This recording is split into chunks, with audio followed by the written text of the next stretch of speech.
नमस्कार छात्र छात्रों।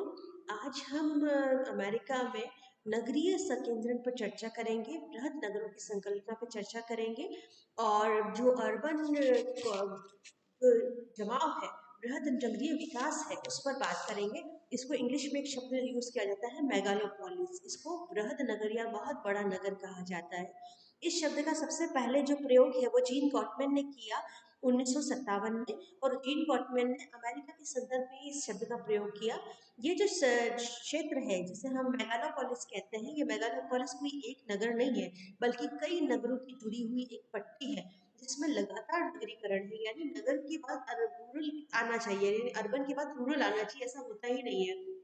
एक नगर की सीमा समाप्त होती है और दूसरा नगर प्रारंभ हो जाता है, फिर अगला नगर प्रारंभ हो जाता है। लगातार जो पट्टी है वो नगरीय ही रहती है, यानी पूरा अर्बनाइजेशन ही रहता है। यानी वहां पर प्राइम सेकेंडरी टर्शरी ऑक्यूपेशन ही होता है, वहां पर किसी प्रकार का प्राइमरी ऑक्यूपेशन नहीं होता। तो वो पूरा जो पेटी है वो नगरीय बन जाती है। तो इसको कहा जाता है कॉन्वर्पेशंस भी कहते हैं और इसको मेगालोपोलिस भी कहते हैं। तो जीन गॉटमैन ने इस शब्द का प्रयोग किया और अमेरिका में इसके लिए प्रयोग किया, जो मैंने अभी बताया। उत्तरी पूर्वी जो समुद्र तटीय इलाका है, जिसमें उत्तर में बॉस्टन नगर से लेकर दक्षिण में वॉशिंगटन होता हुआ फ्लोरिडा के जैक्सनविल नगर तक 1500 किलोमीटर लंबी पट्टी है। आप सोच सकते होंगे 1500 किलोमीटर, लगभग भारत की पूरी लंबाई जितनी एक पट्टी है, जिसमें जो पूरी विशाल नगरीय क्षेत्र है। हालांकि इसकी चौड़ाई बहुत कम है, परंतु इस पूरी पट्टी के अंदर जो बड़े बड़े नगर हैं उसमें new Hampshire, Massachusetts, New York, Pennsylvania, Virginia, north Carolina, ये सारे राज्यों में फैली हुई है। जिसमें बड़े बड़े जो नगर हैं जिनको हम जानते भी हैं वो न्यूयॉर्क, फिलाडेल्फिया, बाल्टीमोर, वॉशिंगटन और बोस्टन। ये 5 वहाँ के बड़े महानगर हैं जो इस पट्टी के अंदर आते हैं। और भी कई सारे छोटे छोटे नगर हैं जो इसके साथ जुड़कर एक महानगरीय पेटी का निर्माण करते हैं।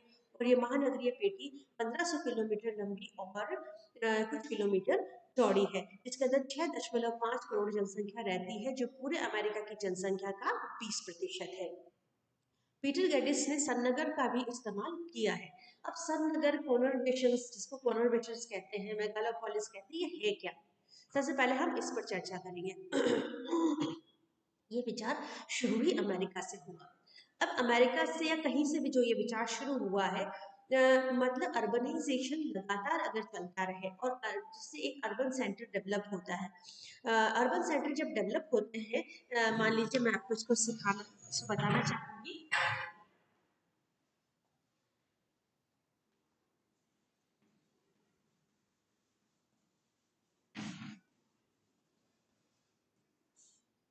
मेगालोपोलिस, ये जो संकल्पना हमारे सामने है, इसमें मान लीजिए कि ये एक नगर है और एक नगर। अब जब नगर विकास करते हैं, मान लीजिए एक नगर यहाँ पर, एक नगर इस जगह। पहले जब कोई नगर का विकास शुरू होता है, नगर प्रारंभ होता है, तो एक सेंटर से शुरू होता है यहाँ। धीरे धीरे वो नगर चारों तरफ, जो क्रिस्टालन ने अपनी थ्योरी में बताया है, वो नगर अपना धीरे धीरे आकार बढ़ाता रहता है। अब आप उदयपुर भी देख लीजिए, गोविंदा भी देख लीजिए। पहले जो गांव कहलाते थे उदयपुर के आसपास, अब उदयपुर मुख्य क्षेत्र का भाग बन चुके हैं। बड़गांव, जिसे हम गांव कहते थे, अब उदयपुर के अंदर आ चुका है। तो इस तरीके से जब वो नगर बढ़ने लगते हैं तो उन्होंने अपना एरिया बढ़ाने लग जाते हैं, और अपना एरिया बढ़ाते बढ़ाते वो नगर एक दूसरे से मिल जाते हैं, यानी उनकी नगरीय क्षेत्र आपस में जुड़ने लग जाते हैं। इस नगर की सीमा कहाँ खत्म हुई और कहाँ से इस नगर की सीमा शुरू हुई, हमें पता ही नहीं चलता। तो आप एक नगर से अगर दूसरे नगर में जाएंगे, जैसा हमारे यहाँ होता है, एक नगर से दूसरी नगर जाने के बीच में खाली क्षेत्र आते हैं, खेती के क्षेत्र आते हैं, बिना बसावट वाले क्षेत्र आते हैं, वैसे वहां पर नहीं होता। वहां पर लगातार नगरीय क्षेत्र चलता रहता है और आप एक अगले नगरीय क्षेत्र के अंदर पहुंच जाते हैं। तो इस तरह से आगे एक नगर की विकास होता होता ये नगर आपस में मिलकर ये पूरा क्षेत्र है, ये मेगालोपोलिस कहलाता है। क्या कहलाएगा? ये मेगालोपोलिस। और ये सभी जो बड़े बड़े नगर है, इसके अंदर 5 बड़े नगर है इस मेगालोपोलिस में, वो सब महानगर है। महानगर मतलब जिनकी जनसंख्या बहुत ज्यादा है। तो वो महानगरों को मिलकर आसपास के छोटे नगर जब आपस में पैच बना लेते हैं तो वो मेगालोपोलिस कहलाता है। और ये मेगालोपोलिस की संकल्पना अमेरिका से ही शुरू हुई। तो आप समझ गए इस चीज को जो मैंने आपको बताना चाहती हूँ कि मेगालोपोलिस क्या था। ये वहां पर नगरों का एक पेटी थी, और वो नगरों की पेटी अब क्यों बनी, हम इस पर ध्यान देते हैं कि अमेरिका में मेगालोपोलिस कैसे बना, और आज से नहीं एक सदी हो गई इस मेगालोपोलिस को, तो ये कैसे विकसित हुआ। सबसे पहला इसकी लोकेशन। लोकेशन जो है अमेरिका के पूर्वी तट पर इसकी लोकेशन है, और मैंने आपको कहा कि 16वीं शताब्दी से पश्चिम यूरोप के लोग यहाँ पर आकर बसने लग गए थे। तो अब जब पश्चिमी यूरोप के लोग नावों द्वारा, जहाजों द्वारा अमेरिका पहुंचे, तो सबसे पहले वो पूर्वी तट पर उतरे, और पूर्वी तट उनको बहुत अच्छा लगा, क्योंकि वो शीतोष्ण कटिबंधीय जलवायु का था, वो उनके से बहुत मिलती जुलती जलवायु थी जहाँ से वो आए थे। खुला क्षेत्र था, जो मैदान था वो काफी चौड़ा है पूर्वी तट का। उसके बाद आपकी अपलेशियन पर्वतमाला शुरू होती है, जो भी बहुत निचली है, यानी बहुत ऊंची नहीं है। तो भू आकृति की दृष्टि से उन्हें वो स्थिति अच्छी लगी। उनका जो यूरोप से जो संपर्क है वो बिल्कुल सीधा बना रहता था, और यहाँ पर उनको अच्छी बंदरगाह की भी सुविधा मिली, जिससे उनको सबसे पहले आकर बसने में यहाँ पर आसानी हुई। अफ्रीका से जो वो लोग लेके आते थे उनको भी वो यहाँ पर उतार कर बहुत इजीली बसा सकते थे। तो ये पूरी क्षेत्र खाली था और वो बसने लायक था, और जलवायु की दृष्टि से भी वो बहुत ही अच्छा था। अटलांटिक तट, क्योंकि वो समुद्री जलवायु को उसको प्रभाव मिलता है, सम जलवायु बनी रहती है। अटलांटिक से आने वाली हवाओं से यहाँ पर्याप्त वर्षा भी होती है, और अटलांटिक तट पर गल्फ स्ट्रीम की धारा की वजह से समुद्र जम नहीं पाते। अटलांटिक के जो समुद्र है अमेरिका के पास वाला, वहाँ पे गल्फ स्ट्रीम की गर्म धारा बहती है, जिसकी वजह से वहाँ का तापमान ऊंचा बना रहता है और ये तट जम नहीं पाता। तो इस कारण भी यहाँ पर पर्याप्त गर्मी बनी रहती है और पर्याप्त रहने लायक मौसम बना रहता है। इसके बाद यहाँ पर्याप्त संसाधन थे, पेट्रोल से लेके कोयला, लोहा और सभी प्रकार के खनिज यहाँ पर उपलब्ध थे, जिससे उनको अपलेशियन अपने आप में एक प्राचीन पर्वत श्रृंखला है और काफी खनिज संसाधनों में धनी है। तो यहाँ पर औद्योगिक विकास के लिए उन्होंने कच्चा माल इजीली मिलने लगा, और जो पश्चिम में खेती होती थी उससे तैयार आपको अनाज भी उनको उपलब्ध होने लगे। तो खेती लायक जो खेती से जो खाद्यान्न और दूसरे जो प्रसंस्करण के कारखाने, वो भी यहाँ पर आसानी से बनने लग गए। यहाँ पर वायु सेवा, जल सेवा और धरातलीय रेल रोड की सुविधा भी बहुत आसानी से डेवलप हो पाई, क्योंकि ये टेरेन बहुत अच्छा था।